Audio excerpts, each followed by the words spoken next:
Militer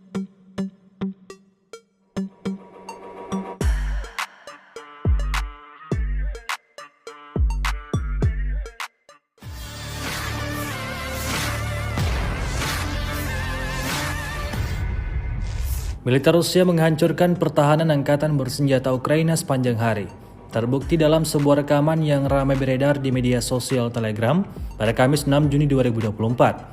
Di arah Donetsk Selatan, kekuatan kelompok Vostok maju dengan pertempuran di dekat Ugledar dan di Urozhaine Staromayorsky. Dalam rekaman tersebut, pasukan khusus dan Brigade ke-57 menghancurkan wilayah benteng angkatan bersenjata Ukraina dengan bantuan drone penyerang.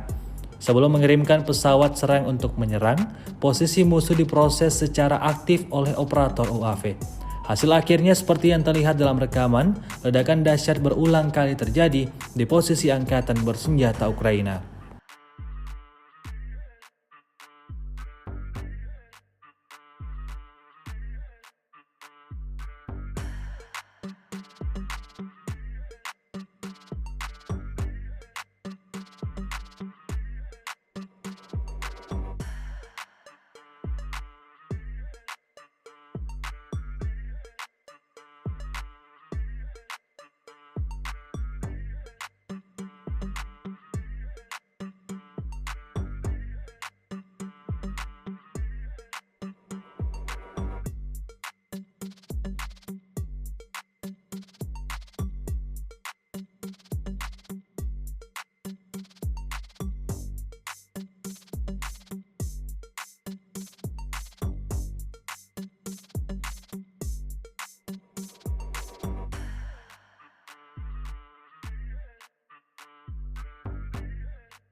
Download Tribun X sekarang, menghadirkan lokal menjadi Indonesia.